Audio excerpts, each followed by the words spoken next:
नमस्कार, स्वागत है आप सभी का वाईबीएन बिहार झारखंड में। मैं हूं आपके साथ मुनीता। क्या झारखंड में आदिवासियों के जल, जंगल और जमीन की सुरक्षित रखने वाला पेशा कानून अब उनके विनाश का हथियार बनने जा रहा है?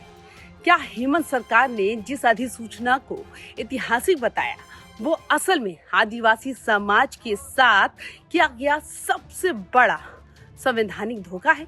पूर्व मुख्यमंत्री चंपई सोरेन ने एक ऐसा बयान दिया है जिसने झारखंड की सत्ता के गलियारों में भूकंप ला दिया है।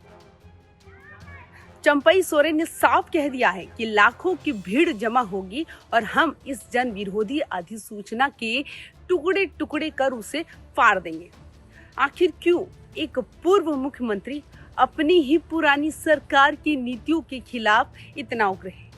क्या वाकई इस नियमावली के लागू होने के बाद आदिवासियों की जमीन पर सीएनटी और एसपीटी एक्ट भी काम नहीं करेगा? आज की इस वीडियो में हम पर्दाफाश करेंगे पेशा नियमावली के उन काले पन्नों का जिसे लेकर कुल्हन से संथाल तक विद्रोह की आग सुलग रही है। तो वीडियो को अंत तक देखिएगा क्योंकि ये झारखंड के मूल अस्तित्व की लड़ाई है। और अभी तक आपने इस चैनल को सब्सक्राइब नहीं किया है तो अभी इस चैनल को सब्सक्राइब करें। झारखंड की राजनीति इस वक्त एक ऐसे मोड़ पर खड़ी है जहां अपनों ने ही अपनों के खिलाफ मोर्चा खोल दिया है।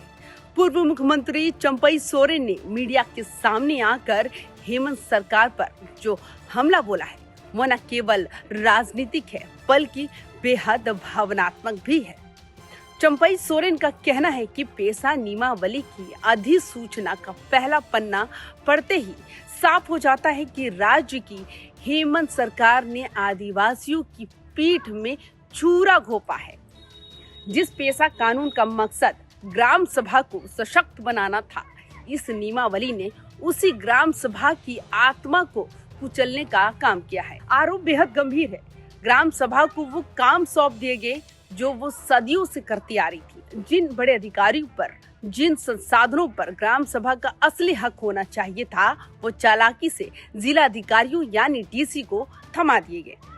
ये शेड्यूल एरिया यानी अनुसूचित क्षेत्रों में रहने वाले लोगों के साथ एक बड़ा विश्वासघात है जिसका असर संथाल समाज से लेकर कुल्हान के मानकी मुंडा तक पड़ेगा।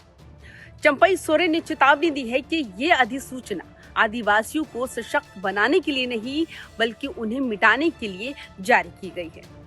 सबसे चौंकाने वाला दावा तो ये है कि इस नई नियमावली के आने के बाद राज्य में सीएनटी, छोटा नागपुर काश्तकारी अधिनियम और एसपीटी, संथाल परगना काश्तकारी अधिनियम जैसे रक्षा कवच भी आदिवासियों की जमीन नहीं बचा पाएंगे।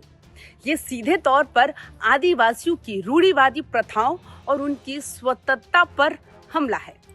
ग्राम सभा को कमजोर करके सरकार अब सीधे तौर पर जल, जंगल, जमीन और यहाँ तक कि खनन के अधिकारियों को भी छीनना चाहती है। चंपई सोरेन का आरोप है कि वे जेएमएम और कांग्रेस के इस गठबंधन ने गांव-गांव में दो समुदायों को आपस में लड़ाने की साजिश रची है ताकि फूट डालकर राज किया जा सके और आदिवासियों के हक पर डाका डाला जा सके।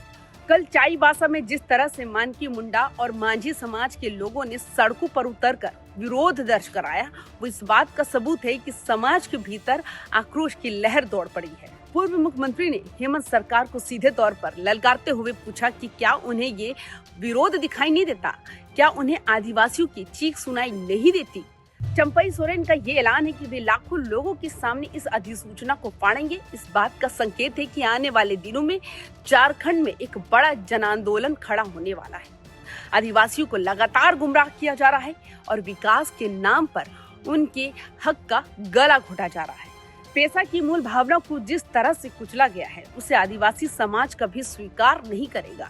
ये लड़ाई अब सिर्फ एक अधिसूचना की नहीं रह गई बल्कि ये पहचान की, जमीन की और अपनी विरासत को बचाने की लड़ाई बन गई है।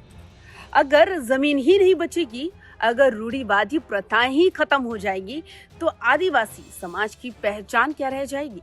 जेएमएम कांग्रेस के इस धोखे के खिलाफ अब चंपई सोरेन ने शंखनाद कर दिया है और इसका अंजाम झारखंड की राजनीति में एक बड़ा उलटफेर लेकर आएगा। तो दोस्तों, आपको क्या लगता है कि पेशा नियमावली में ग्राम सभा के अधिकारों को कम करना आदिवासियों के साथ धोखा है क्या चंपई सोरेन का इस अधिसूचना को फाड़ने का फैसला सही होगा या गलत?